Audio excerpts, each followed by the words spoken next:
partir de cero. Ya, entonces, ¿en qué quedé? Estábamos haciendo repaso de lo que habíamos visto la semana pasada. En eso estamos. Ahí estábamos.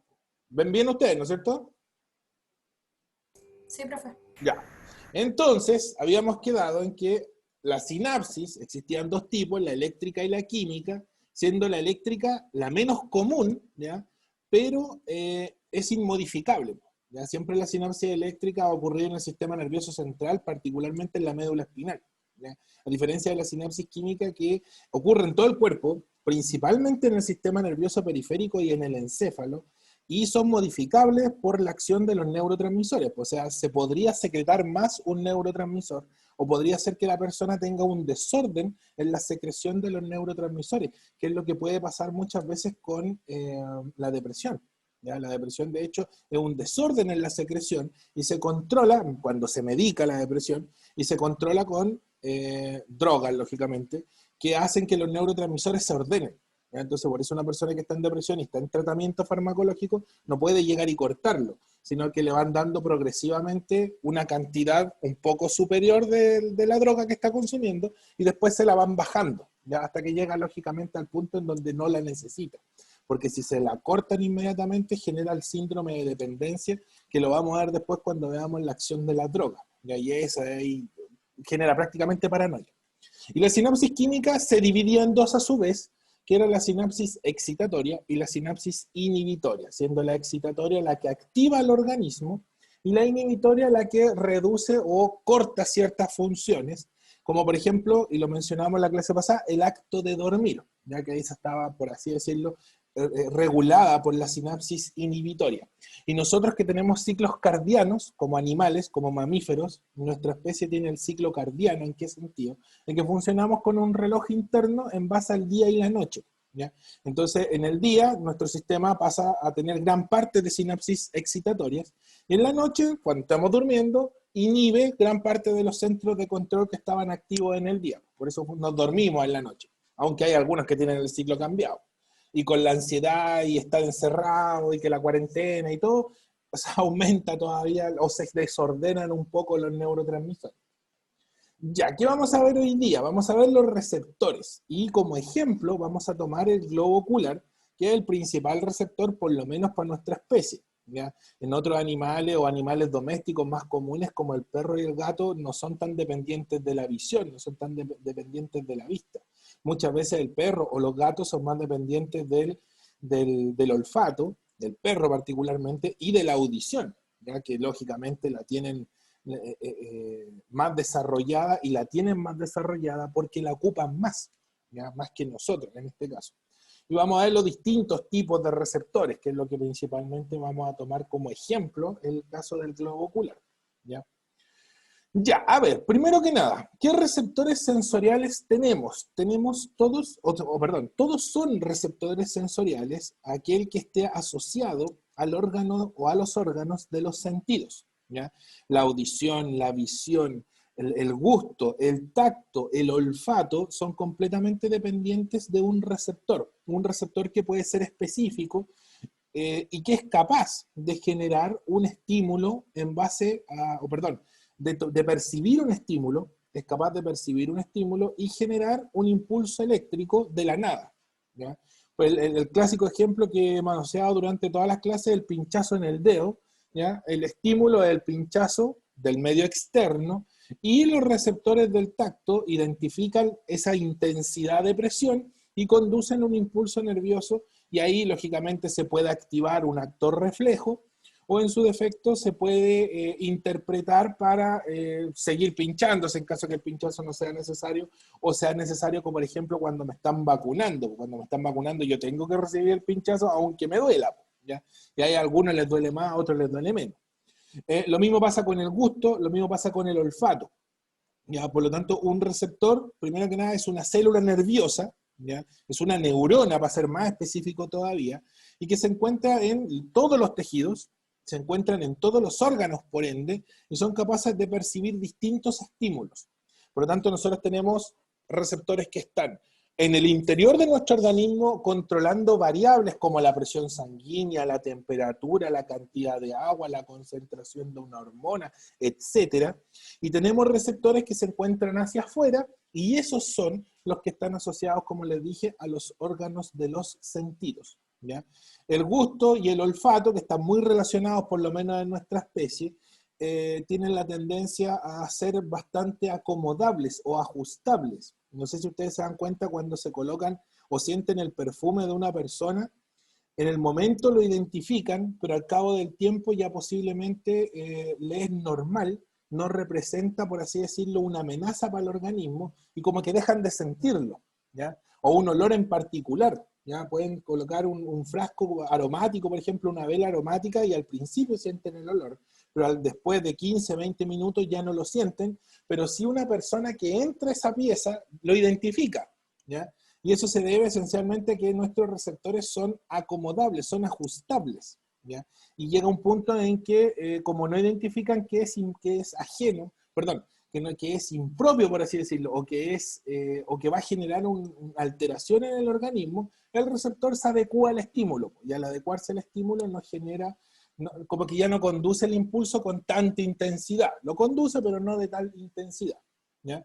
No sé si queda claro eso con respecto, esa es una característica básica de los receptores. Todos los receptores son acomodables, se ajustan a la intensidad del estímulo, ¿ya? Salvo uno que yo les voy a decir cuál es en ese caso, ¿ya? Más o menos, receptores Profe, sensoriales, dígame. dijo que los receptores sensoriales eran como los que, ¿cómo era que se conectaban con los sentidos? ¿Cómo? Sí, pues o sea, están conectados y originan los órganos de los sentidos, los receptores sensoriales, ¿ya? Y todos, pues, porque todos los sentidos tienen que tener receptores para poder percibir los estímulos externos, ya sean los estímulos auditivos. El caso del receptor auditivo es un receptor que es capaz de identificar una vibración, una presión específica. En el caso del gusto y el olfato identifican moléculas específicas que son las que generan el sabor y el olor. En el caso del tacto identifican presiones también, por lo tanto el tacto y el oído son muy símiles.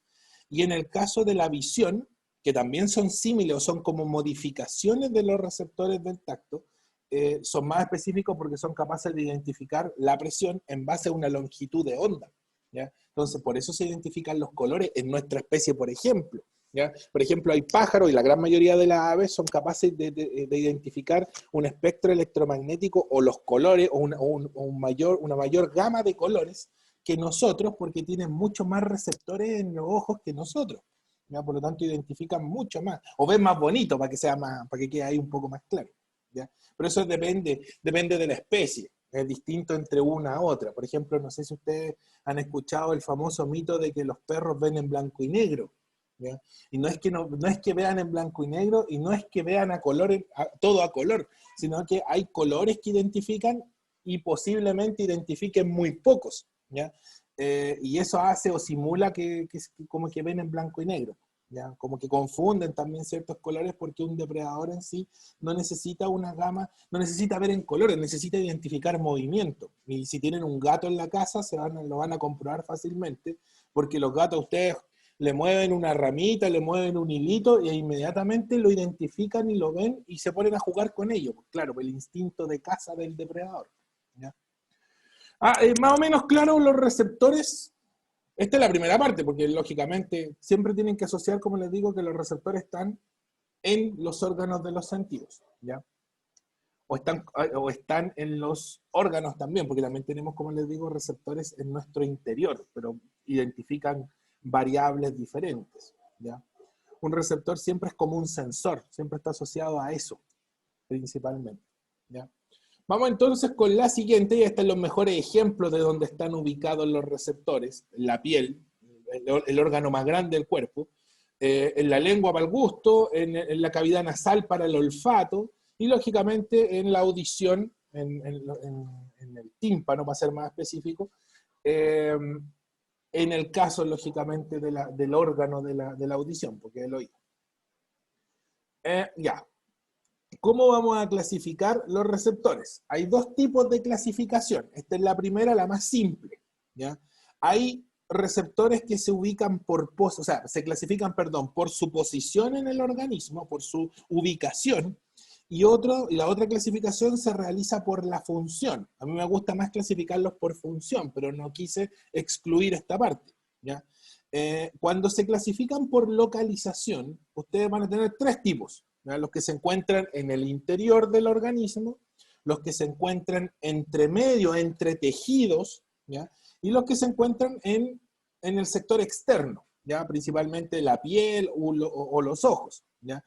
¿Qué hacen los que se encuentran en el interior? Y ahí está, son capaces de identificar estímulos específicos, como por ejemplo, y se los mencioné, la concentración química de un gas, la concentración de oxígeno, por ejemplo. Entonces, en la sangre, en la arteria, en las venas, en los capilares, se encuentran receptores muy similares, por así decirlo, a los receptores del olfato, pero no identifican el olor, sino que identifican la concentración de oxígeno.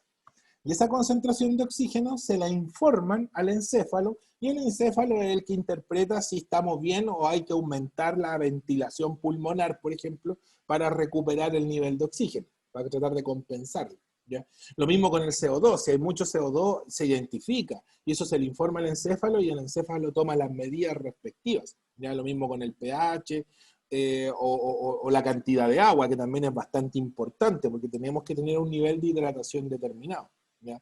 Los propios receptores, que son los del medio, son los que se encuentran entre tejidos, particularmente. Se pueden encontrar en el tejido muscular y la piel, o entre el tejido muscular y el tejido óseo, ¿ya? Lo que hacen esencialmente es identificar cierta posición del cuerpo, o la orientación del cuerpo. Y eso nos indica que estamos bien, por así decirlo, o no estamos mareados, ¿ya? O estamos acostados, o estamos sentados, ¿ya? Y en cierta forma el encéfalo identifica esa posición.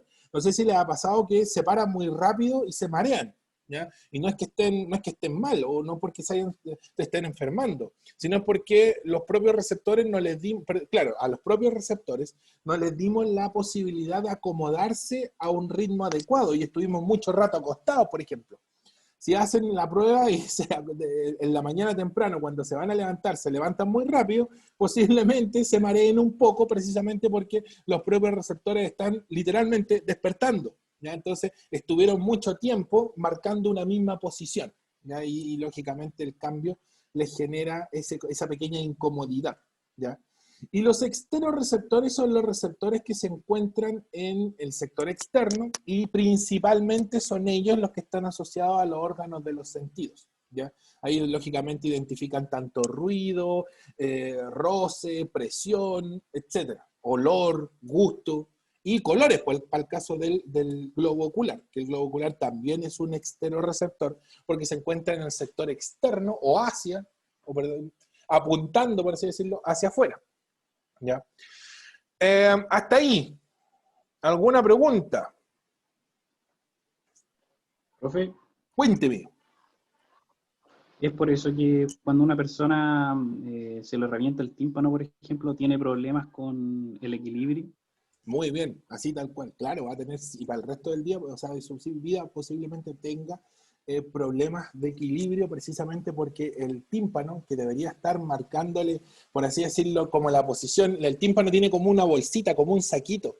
Entonces, si se rompe, no hay quien esté indicando, como péndulo que le esté indicando al organismo su postura, su posición, ¿ya? Entonces, lógicamente, se va a marear. Efectivamente, se marea. Y no es una falla del cerebelo, porque recuerden que el cerebelo también, esas puede que aparezcan como preguntas. Me acuerdo que ese año atrás apareció una pregunta, así, decía el ejercicio, una persona que sufría mareos o sufre mareos recurrentemente, y la falla no es cerebelar, eso quiere decir que la falla no estaba en el cerebelo. Entonces, ¿dónde podría estar la falla? En el receptor. ¿Por qué? Porque lógicamente el tímpano, que debería marcar la posición de la forma correcta, no la está haciendo. Y posiblemente tenga un problema a nivel de oído medio, en el tímpano, que es un buen alcance. ¿Qué otra consulta? Profe, si hicieron una pregunta como la que usted dijo, tendrían que especificar para que uno sepa en dónde está el problema, si en el cerebelo o en el A ver, receptor. posiblemente se la hagan tal cual como yo se las dije. Así tal cual. ¿Por qué? Por ejemplo, dentro de lo que dije, ¿hay algo que no entendiste? O sea, les pueden especificar, por ejemplo, el cerebelo se encarga de mediar o identificar la posición, ¿ya? Y se juega en conjunto con el oído medio. Y ahí les pueden decir, si la falla no es en el cerebelo, ¿dónde más podría estar? Sí, podría ser que se lo especifiquen, aunque en ese caso para el sistema nervioso no necesariamente. Ustedes deben saber, o sea, es parte de del conocimiento que les van a medir en la prueba, saber la función del cerebelo y saber la función del oído medio. No sé si queda más o menos claro. Sí, sí, gracias, Ya. profe. En ese caso, el oído medio, claro, pues el oído medio se encarga de la posición, se encarga de informarle al cerebelo mi posición. Les doy un ejemplo, medio cruel, por ejemplo. ¿En qué sentido?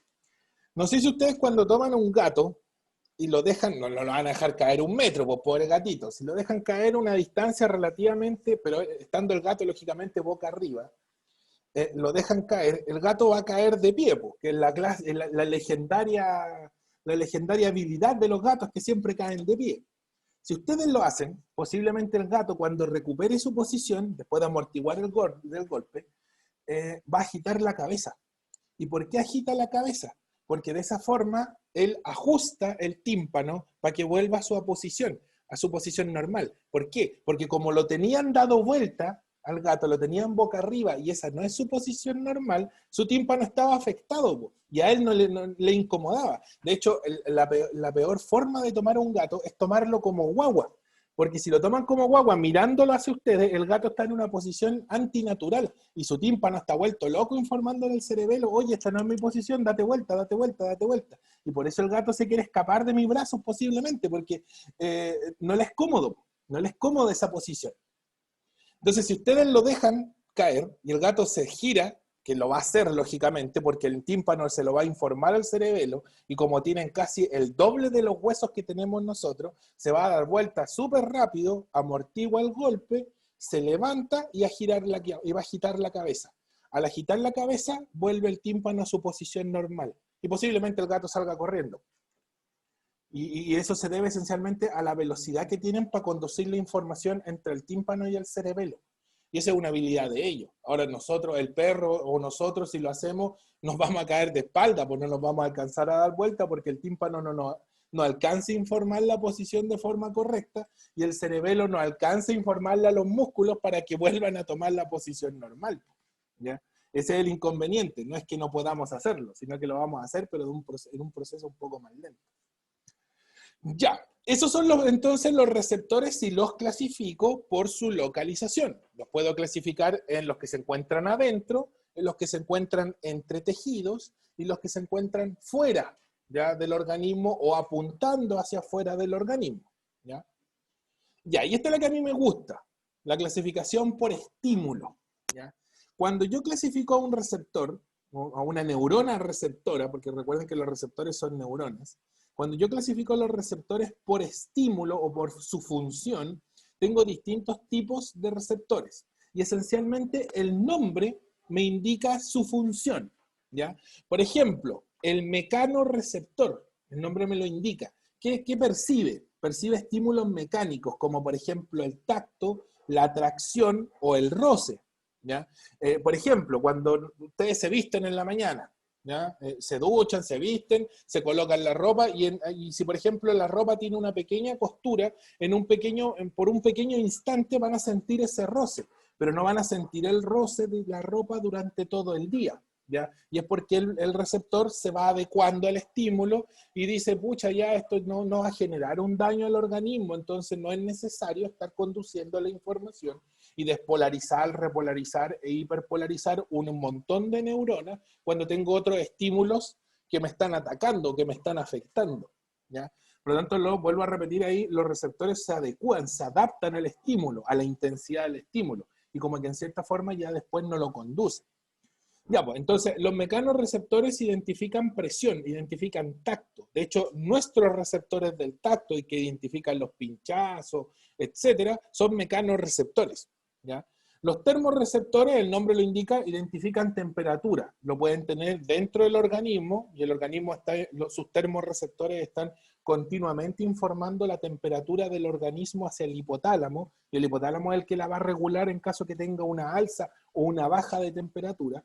O en su defecto, cuando ustedes toman un vaso, por ejemplo, muy helado, o toman contacto con el agua fría y la sienten fría, se debe a que los termorreceptores de la piel identifican esa diferencia de temperatura y la sienten, ¿ya? Son capaces de generar el estímulo hacia el encéfalo. Los otros, y estos también son bonitos, los quimiorreceptores. Los quimiorreceptores identifican sustancias químicas, concentraciones químicas que pueden ser específicas. Por ejemplo, el sabor dulce generado por los carbohidratos en la lengua es identificado, por quimiorreceptores, ¿ya? Los del olfato también. En el olfato los olores son percibidos porque se identifican pequeñas partículas o moléculas que estaban en suspensión, se inhalan y eso lógicamente genera un estímulo que se identifica como un olor, ¿ya? Lógicamente, como les decía, hay animales que son capaces de identificar olores a una distancia mucho más larga, porque sus quimiorreceptores en la cavidad nasal son más sensibles que los nuestros. Los nuestros como que se han ido atrofiando en el paso evolutivo, ¿ya? Y como que como que el hecho de ser demasiado asociativos, demasiado inteligentes, por así decirlo, nos ha hecho perder esa capacidad o esa conexión que teníamos con ciertos receptores. Como que las neuronas del encéfalo se concentran más en pensar que en percibir, ¿ya? Y eso es normal, debido a la capacidad asociativa que tenemos nosotros. Después tenemos los electromagnéticos, como los fotorreceptores, y los fotorreceptores identifican distintas presiones o distintas longitudes de onda, ¿ya? Y ahí están los fotorreceptores que se encuentran en la retina, que los vamos a ver después, que son dos, ¿ya? Los conos, que identifican distintas luces, ¿ya? O distintos colores, para verlo más simple, y los bastones, que identifican fotones. Y como no identifican luz, sino que identifican la partícula de la luz, que son los fotones, es blanco y negro nomás, pues es la presencia o la ausencia, ¿ya? Por lo tanto, en la retina tenemos prácticamente, toda la retina está cubierta por estos fotorreceptores, en donde la gran mayoría son bastones, en nuestro caso, ¿ya? Por lo tanto, nosotros tenemos más la tendencia a ver haces de luz blancos y negros, por así decirlo, y el espectro electromagnético lo asociamos con los conos y lo vemos simplemente, somos capaces de verlo en el día, pues en la noche no lo vamos a identificar porque nuestra visión es bastante mala en la noche, ¿ya? A diferencia de otros mamíferos como los gatos, los felinos en general, que no identifican distintas longitudes de onda, pero son capaces de ver con un pequeño haz de luz, le ilumine una pieza completa, ¿ya? A diferencia de nosotros que no vamos a ver los contornos, que ese es el problema que tenemos nosotros. Intenten caminar a oscuras o cuando después de un carrete llegan a la casa a oscuras y chocan contra la mesa, chocan con lo que se van pillando, porque no identificamos los contornos, pues por eso. Y estos también me interesan bien específicamente. Los nociceptores, de los que tenemos hasta el momento. Mecanorreceptores, que identifican presión, termorreceptores, que identifican temperatura. Después tenemos los quimiorreceptores, que identifican distintas sustancias químicas, de ahí nace el gusto y el olfato. Los fotorreceptores, que identifican luz, para que sea más sencillo. Y los nociceptores, que identifican sustancias nocivas. Y particularmente los nociceptores son los receptores del dolor, ¿ya? Y aunque están ubicados en todo el organismo, hay sectores más sensibles porque tienen más nociceptores. Como que los sectores que debemos proteger son los sectores en donde más nociceptores hay. Por eso, por ejemplo, los sectores urogenitales son más sensibles porque hay muchos nociceptores que van a identificar la más mínima presión, el más mínimo de roce, porque ese sector hay que protegerlo para perpetuar la especie, pues. Es una cosa bien biológica, bien básica en ese sentido, pero en cierta forma tenemos esa estructura evolutiva, ¿ya? Los nociceptores son los únicos receptores que no se adecúan al estímulo. ¿Qué quiere decir eso? Les di el ejemplo de la vela aromática. Si ustedes prenden una vela aromática, al cabo del rato como que ya no sienten el olor, pero la persona que viene entrando a la pieza sí la identifica. Los fotorreceptores también se adecúan, se adaptan. ¿Ya? Por ejemplo, si ustedes pasan de una zona muy oscura a una zona con mucha luz, al principio no pueden ver y como que dejan los ojos chinitos, pero al cabo del tiempo sus ojos se van adecuando, la retina también se va adecuando y ya pueden abrir los ojos completos y ver bien, ¿ya? Pero los nociceptores no se adecúan. El mejor ejemplo es cuando tienen, no sé si han tenido, un dolor de muelas. Si les duele una muela, cuando le empieza a doler no es tanto, es tolerable, pero con el tiempo va a llegar un momento en que el nociceptor le está informando al organismo, oye, aquí hay un problema. Y no se va a apagar nunca, al contrario, se enciende más.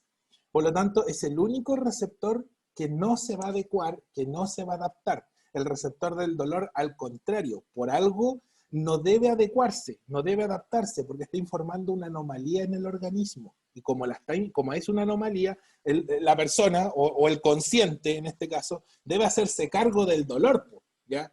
Imagínense que no se adaptaran por ejemplo, un caso común, no sé si han tenido apendicitis.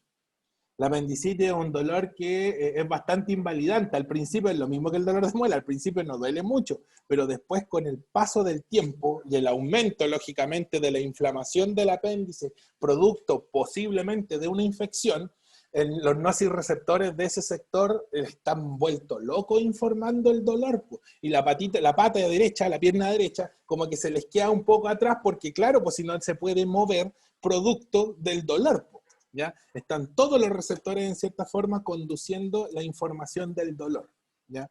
Los receptores del dolor no son adecuables, no son acostumbrables. Los otros sí se pueden acostumbrar y adecuar a un estímulo, y como que en cierta forma ya después no lo conducen con la misma intensidad, pero el nociceptor funciona al revés.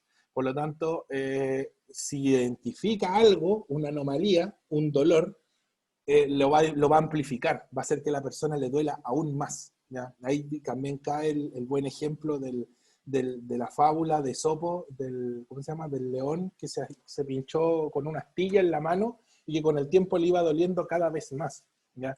Es precisamente lo mismo, la presencia de la astilla está indicando que hay una anomalía y que el consciente se debe hacer cargo para que ya no la tenga. Entonces se está informando recurrentemente. Ya, según la clasificación por estímulo, ¿alguna pregunta? Profe, Cuénteme. entonces esa función de los nociceptores es como es una función evolutiva, ¿no? Sí, es una función que evolutivamente cuando aparecieron, por así decirlo, los receptores, y particularmente los animales que son capaces de interpretar esa información, claro, pues, la neurona del nociceptor va amplificando, va bajando su umbral de excitación, en realidad eso es lo que hace, baja el umbral de excitación y se estimula muy fácilmente. Entonces, con cualquier pequeña despolarización genera el evento del potencial de acción completo. ¿Sí? Al final es eso. Si les llegan a preguntar, por ejemplo, por qué los nociceptores no se adaptan, nunca lo he visto, pero al final eso nunca lo he visto, puede darse de que sí lo pregunten, ¿ya? Porque como nunca se ha preguntado. Si les llegan a preguntar por qué un nociceptor no se adapta al estímulo, es porque su umbral de excitación baja y se acerca mucho al del potencial de reposo. Entonces, el más mínimo estímulo es como en esta carrera que hace el impulso nervioso, la valla que estaba a cierta altura, se la bajaron. Entonces, no tengo que saltarla. Ahora la puedo pasar caminando incluso. Entonces, es súper fácil que se despolarice la neurona producto del dolor, en ese caso. ¿Ya? ¿Qué otra pregunta? ¿No? ¿Ninguna? ¿Y yo con una droga puedo evitar que el dolor se conduzca? ¿Puedo volver a subirle el umbral de excitación para que la neurona no lo alcance nunca y no me duela?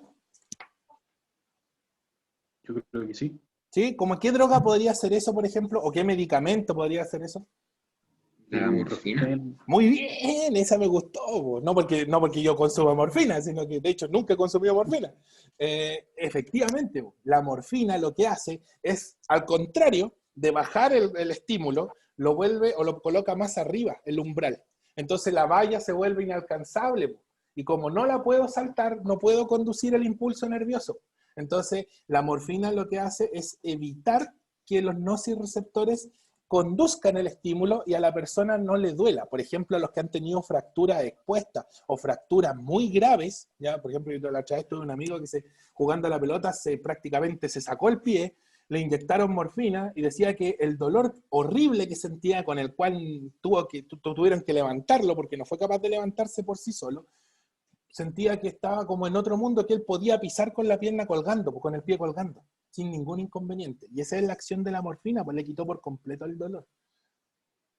Bueno, y hay otras drogas que también pueden hacer eso. Por ejemplo, se dice que el THC, que es el componente principal de la marihuana, ayuda a que, no en la misma intensidad, pero hace que el umbral de excitación se eleve un poco más, entonces la persona no siente. El alcohol también puede hacerlo. Antiguamente, de hecho, operaban con un par de whisky nomás, precisamente porque la persona como que deja de sentir.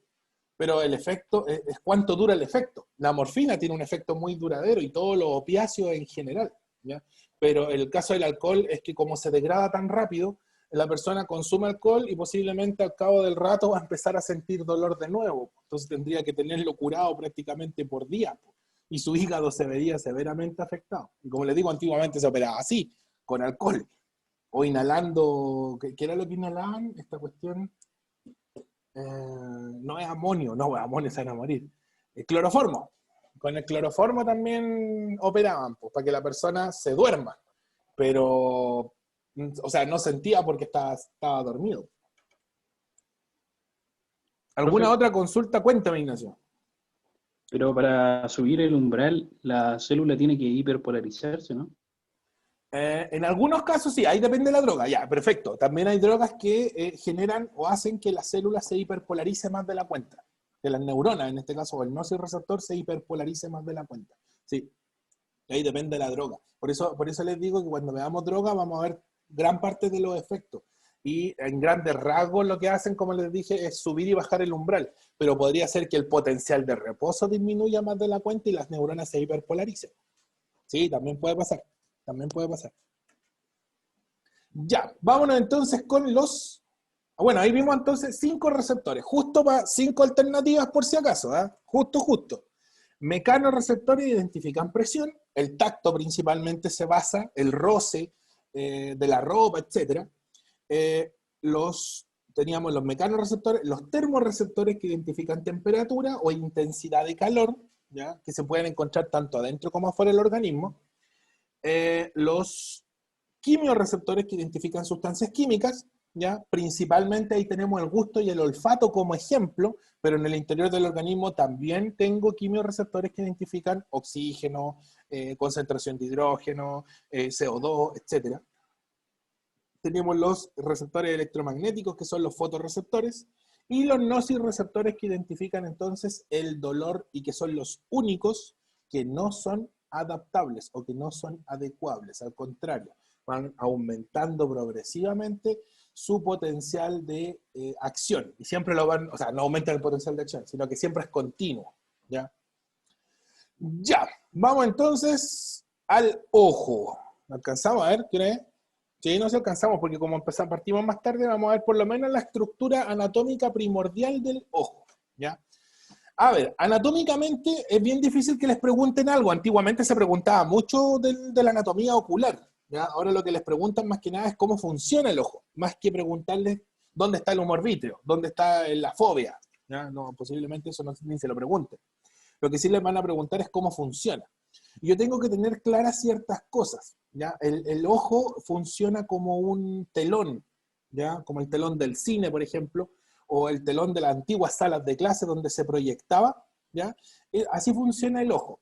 Y hay ciertos medios que son transparentes y permiten que el espectro lumínico o la luz, para que no sea tan técnico, atraviesen todo el globo ocular y lleguen a este telón final que es la retina, ¿ya? La retina es la más importante porque la retina es la que genera la conducción de estímulos, ¿ya? O es capaz de generar los estímulos de la nada, en este caso, ¿ya? Con la intensidad lumínica. No sé si han escuchado del desprendimiento de retina. ¿Han escuchado de esa falla o esa anomalía ocular, desprendimiento de retina? ¿Conocen a alguien que se le haya desprendido la retina?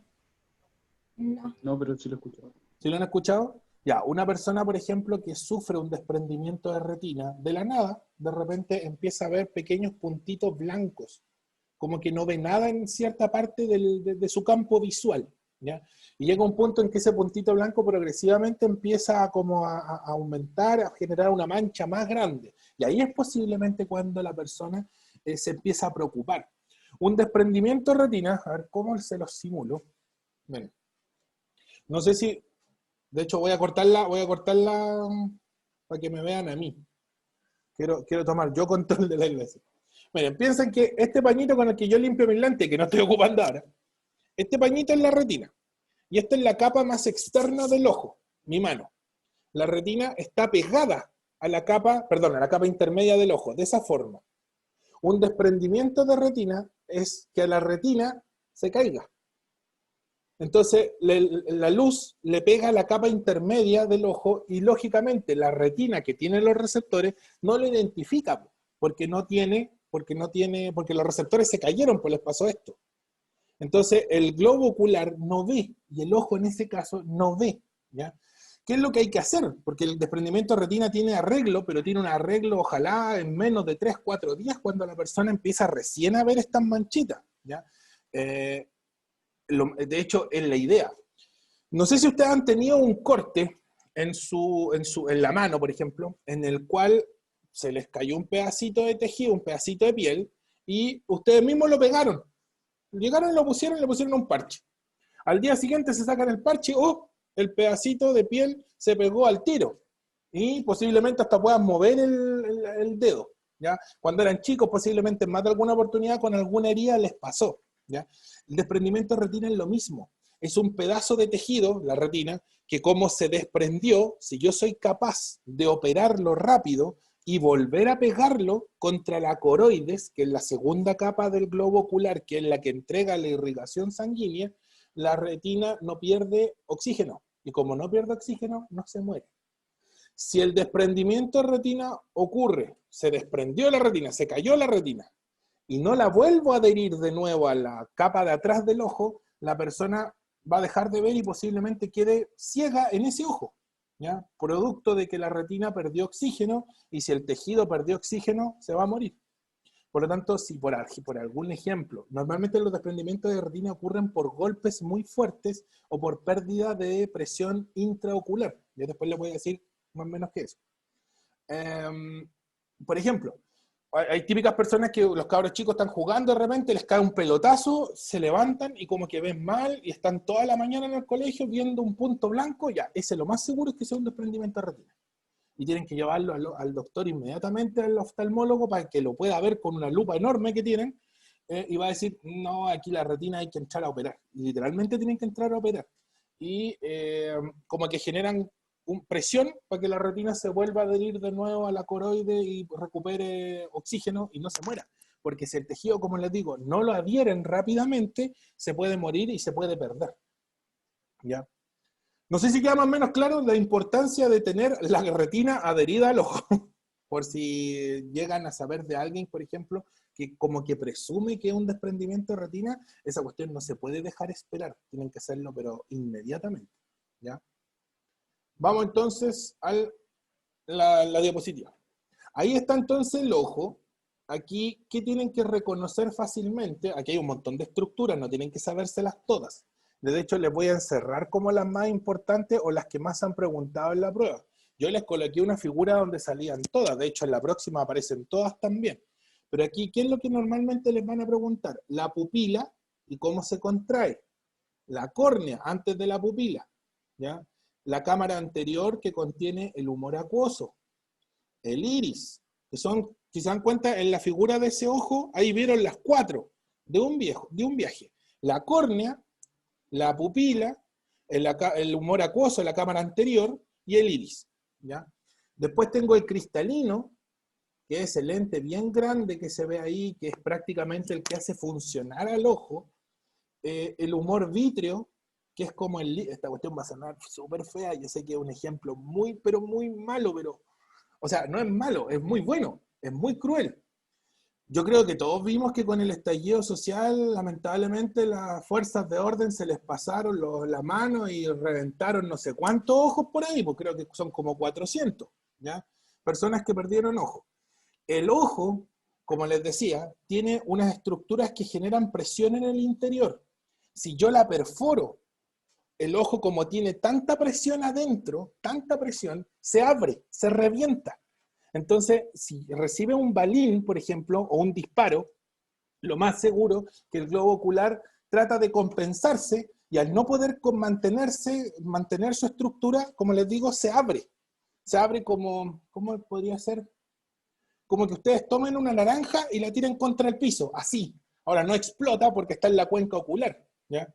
Entonces, se abre y al abrirse pierde el humor vítreo. Y si se pierde el humor vítreo, aunque yo sea capaz de ensamblar de nuevo el ojo, no lo puedo recuperar porque el humor vítreo se forma una sola vez en la vida, que es cuando estamos en nuestra vida intrauterina, cuando somos fetos, por así decirlo, embriones.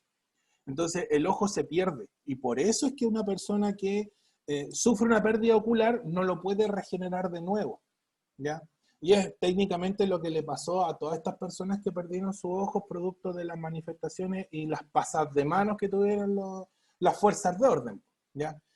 Y de hecho, si estuvieron en alguna manifestación y tuvieron la desdicha de ver a una persona que recibió un golpe en el ojo y se le reventó el ojo, el líquido que cayó, que es como una gelatina, es el humor vítreo, ¿ya? Yo sé que con eso van a quedar, cualquiera se choquea, pero para que lo puedan asociar a algo, ¿ya? Y lo más seguro es que yo sé que el ejemplo, mientras más grotesco, muchas veces menos se olvida, pues, y con esto no créanme que no se les va a olvidar. El humor vítreo es como una gelatina, y como les digo, si se forma, o sea, se forma una sola vez en la vida, y si se pierde, no hay forma de regenerarlo. Porque podría ser que el golpe haya afectado, por ejemplo, el iris, o haya afectado la córnea, y se haya roto. Puede ser que la córnea se rompa. Si ustedes se dan cuenta, la córnea es la capa externa del ojo. Si se rompe la córnea y se pierde el líquido, en este caso no es lágrima, es parte del líquido del humor acuoso, ese se puede regenerar, porque los músculos ciliares que están aquí, que no son tan importantes, secretan el humor acuoso. Entonces se puede volver a regenerar. Y la córnea, como es un tejido, se vuelve a cerrar, ¿ya? Entonces la persona, por ejemplo, si recibió un golpe y el golpe no perforó el ojo completo, sino que perforó la primera parte y perdió humor acuoso, eso, el mismo, basta con que lo tenga cerrado, y literalmente cerrado el ojo, se va a regenerar la córnea y el humor acuoso se va a volver a secretar y va a poder posiblemente va a recuperar la visión. Pero si el golpe es más fuerte que eso y rompe hasta llegar al humor vítreo, la presión que hay adentro es tan fuerte que el ojo, perdón, vuelvo a repetir el ejemplo, se revienta y se sale el humor vítreo y ahí no hay vuelta atrás, no se puede regenerar, ¿ya? Ya, ¿qué más? Estábamos perdón por el ejemplo, pero es la mejor manera de que lo puedan retener en su cabeza, ¿ya? El humor vítreo entonces es importantísimo porque es el que genera la presión interna del ojo, ¿ya? Entonces teníamos córnea, teníamos córnea, cámara anterior con el humor acuoso, tenemos el iris y la pupila que van juntos, tenemos el cristalino, tenemos el humor vítreo y tenemos no tengo aquí lamentablemente, la retina, ¿ya? La retina es el otro medio importante que es quien percibe el espectro electromagnético, ¿ya? Y que percibe la luz en resumidas cuentas. Si les preguntaran la secuencia, porque ese ejercicio yo lo he visto en algún momento, se lo voy a escribir acá arriba, la secuencia por la que viaja la luz desde que entra del ojo hasta que llega a la retina, lo vamos a notar aquí, ahí sí. Parte lógicamente con la córnea, después pasa a al humor acuoso, a la cámara anterior, humor acuoso, como les digo, ese es regenerable, ¿ya? Si reciben un golpe, por ejemplo, puede ser incluso un golpe, un leve pinchazo, eso se puede regenerar, por eso la córnea se puede operar, ¿ya? Después tienen pupila, iris, ahí puede ser cualquiera de los dos, porque en realidad las estructuras van en conjunto, puede ser iris o pupila o iris, da lo mismo. Pupila, iris, así. Pupila, iris, después tienen el humor vítreo, que como les digo solamente se forma una vez en la vida y es el que genera la presión interna, y finalmente la retina. Esa secuencia que yo le escribí ahí es la secuencia que hace la luz para atravesar el ojo y llegar a la retina, de córnea a retina, ¿ya? Y ese ejercicio yo lo he visto. Esto normalmente se lo colocan desordenado y ustedes tienen que buscar la secuencia correcta. Esa es la secuencia correcta. Lo único que podría variar es la pupila y el iris, porque en cierta forma son la misma estructura, ¿ya? Iris o pupila o iris, da lo mismo ahí. Pero córnea, humor acuoso, pupila, iris o pupila, humor vítreo y retina. Esa sería la secuencia correcta, ¿ya? Y de hecho ahí se las dejo y es la que yo les marqué acá, ¿ya? Las otras, en cierta forma, también son importantes, pero tienen funciones más específicas, entonces normalmente no las preguntan porque serían preguntas muy, muy específicas, más de anatomía que preguntas de selección, o sea, de pruebas de selección, ¿ya? Vámonos entonces con las estructuras del ojo como tal. Voy a sacar esto. Profe, Dime. él le dijo que se tenía que ir y que si después le podía enviar la clase. Sí, aquí está en el chat. Ya, sí, no, de hecho por suerte estoy grabando la clase, así que, o sea, ahí después yo se la envío. Gracias, Luna, por avisarme. Ya, profe. Ya, ahí está el ojo, de nuevo, córnea, la capa es una capa transparente, está compuesta por células transparentes, por cierto, es un tejido transparente. Giselle. No, ahí te conectaste. Sí, profe, que tenía problemas de conexión, pero ahora está todo bien. Pensé que También tenés PTR, ¿no? No, Movistar, así que... Ya, volvamos igual es malo, así que... igual de malo que PTR. Sí. Volvamos entonces a la córnea. La córnea es un tejido transparente, ¿ya? Entonces permite el paso de la luz. El humor acuoso es un líquido que es como agua, tal cual, acuoso. Es tal cual como la lágrima. De hecho, es muy difícil poder diferenciarla, ¿ya? Si se rompe la córnea y empieza a gotear, es porque está perdiendo humor acuoso. Y como les digo, eso puede regenerarse, ¿ya? Después tengo la pupila y el iris, que es una estructura en conjunto, ¿ya? Después tengo el cristalino. El cristalino es el lente del ojo. Ese es el importante. Si se pierde el cristalino, tampoco veo. O en este caso, lo más común es que el cristalino se vuelva opaco y se ponga blanco, ¿ya? Y ahí tienen las personas que tienen, por ejemplo, cataratas. Las personas que tienen cataratas, el cristalino como que forma una callosidad en su estructura, se pone más duro y lamentablemente la persona no ve porque como que se le formó un callito en el cristalino, no ve. Ahora, se puede cortar eso, como que se puede limar, como que se puede raspar, y el cristalino va a recuperar la capacidad de visión, que es lo que se hace con la operación de catarata, ¿ya?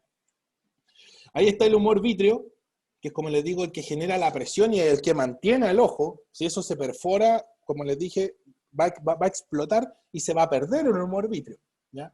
Y ahí están las capas del interior del globo ocular. La retina, que es la que tiene los fotorreceptores, la coroides, que es de color rojo.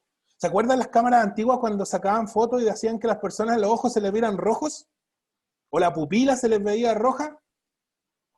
Sí. Ya. Sí. Lo que hacía es que el flash llegaba a la retina, atravesaba la retina porque el flash es mucho más fuerte y llegaba a la coroides. Entonces lo que ustedes estaban viendo era la coroides que estaba reflejando el color rojo, ¿ya? Porque la coroides es de color rojo. Entonces por eso se le veía a la persona el ojo rojo, ¿ya? La coroides es quien entrega la sangre y es la que nutre de sangre al ojo, ¿ya? Y la última, que es la capa blanca, que es lo que nosotros vemos blanco del ojo, ¿ya? Es la esclerótica. Y de esa es dura, es firme, ¿ya? De hecho no debería romperse fácilmente, ¿ya? Es como una estructura que en cierta forma tiene queratina. Entonces tiene la dureza y la resistencia, pero a su vez la flexibilidad que tiene, por ejemplo, una uña, ¿ya? Y la retina coroides, la esclerótica, que es la blanca, lo blanco del ojo, es técnicamente lo que va a resistir todo tipo de golpes, ¿ya? O los golpes que pueden ser resistibles, por cualquier objeto punzante podría cortarla, ¿ya? Aquí les coloqué la función de cada uno de ellos, ¿ya? Pero para la Giselle que no lo alcanzó a escuchar, recuerden en los medios que atraviesa la luz: córnea, pupila, humor acuoso, el iris. Recuerden que pupila y iris van juntos, son los únicos que podrían aparecer en distinto orden y la alternativa sigue siendo válida, ¿ya? El cristalino, que es el medio transparente, que es el lente del globo ocular. Los procesos ciliares y el músculo ciliar lo único que hacen es sostener al cristalino, ¿ya? Es como la masilla que Profe. antiguamente se le colocaba a las ventanas para mantener a la ventana pegada, o al vidrio pegado a la ventana, ya. Eso es lo que hace el proceso músculo ciliar, es el que sostiene al cristalino y lo contrae o lo estira dependiendo si yo estoy viendo de cerca o de lejos. Dime, Giselle. Profe, ¿a qué se refiere con que estén juntas la iris con la pupila? Porque, volvamos para atrás, mira. Si te das Es que cuenta, eso y no lo entendí. ahí se ve el ojito, ahí se ve el ojo de la ¿Sí? persona. Como están juntos formando la misma estructura. Entonces yo las puedo nombrar, ya sea que la nombre como pupila o iris, en este caso, la pupila genera al iris. ¿Ya? El iris es el hoyito del ojo, la pupila es la estructura muscular que, dependiendo qué tanto se contraiga, genera ese hoyito más grande o más chico. Claro. ¿Ya? Entonces, claro, como uno genera al otro y trabajan juntos, pueden ser, o son los únicos que pueden aparecer, que pueden intercambiarse en la secuencialidad. ¿Ya? Ya. Ya, profe, Digo yo, gracias. en procesos ciliares. Ya, la esclerótica, que le dije que es la coroide, le dije, no, la esclerótica. El blanco del ojo, ¿ya? La capa externa de color blanco y que es la que vemos, lógicamente, siempre. La coroides, que como les digo, es de las fotos con ojos rojos, esa es la coroides, es de color rojo porque tiene sangre, y la más importante es la retina porque es funcional, porque ahí es donde están los receptores y que son los que permiten la conducción del impulso, ¿ya? Por lo tanto, les voy a volver a anotar aquí, voy a dejar ahí como limpia la pantalla, y no se olviden, yo creo que hasta aquí llegamos hoy día porque después la función la vemos en la otra clase, la córnea, el humor acuoso, después tengo la pupila, iris, puede ser iris y pupila, ya esos son los dos que se pueden cambiar. Después tengo el cristalino, que es el lente del ojo, el más importante y el que más me interesa de aquí para adelante. El humor vítreo, que es esta gelatina que está en el interior, y la retina. No sé si nunca hicieron, no sé si alguna vez hicieron ese clásico experimento de profe de biología, ese experimento en donde les muestran un ojo de vacuno normalmente y lo abren.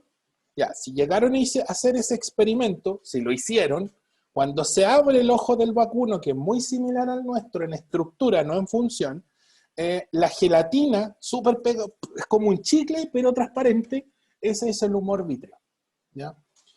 Esta secuencia es la secuencia que hace la luz cuando ingresa al globo ocular. En esta dirección, que le voy a colocar la flechita, en esa dirección, y choca con la retina, y la retina es la que identifica qué luz es la que corresponde, y es la que genera el impulso para que nosotros podamos ver en la corteza occipital, porque nosotros vemos por la acción de la retina, y también por la acción de nuestro encéfalo, que interpreta lo que la retina está recibiendo, ¿ya? Esa es la dirección. Y esta pregunta, como les digo, esta secuencia es la que yo he visto que la preguntan de forma desordenada. Entonces ustedes tienen que identificar la secuencia correcta, que en este caso sería esa. ¿Ya?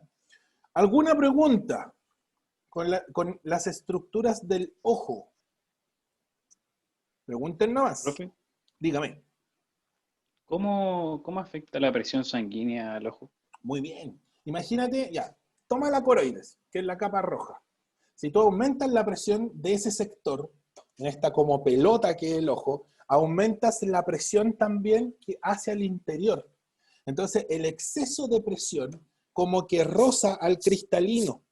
¿Y qué pasa si tú tienes un vidrio que lo estáis rozando con la parte verde de la esponja con la que uno lava los platos? Imagínate, y la estáis rozando todo el día así. ¿De qué color o qué le pasará al vidrio?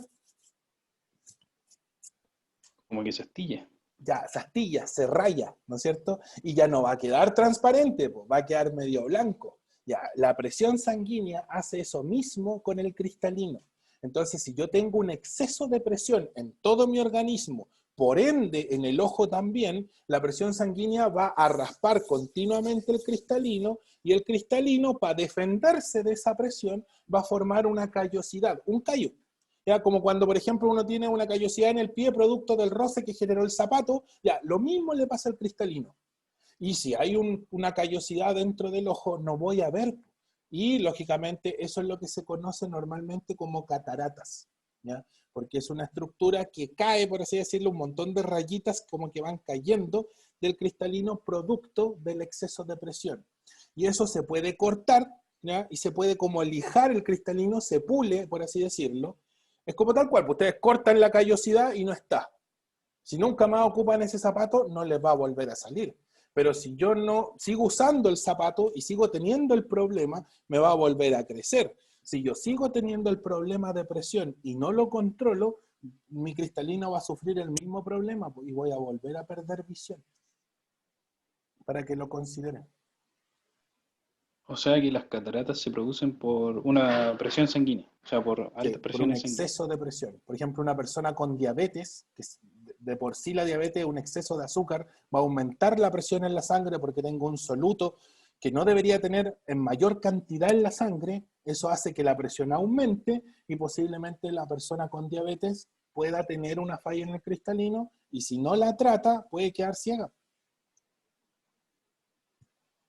Yo creo que eso posiblemente conozcan de alguien que posiblemente con diabetes, no tratada o tratada a medias, tiene problemas de catarata. Y es como una consecuencia producto del exceso de presión que genera la diabetes.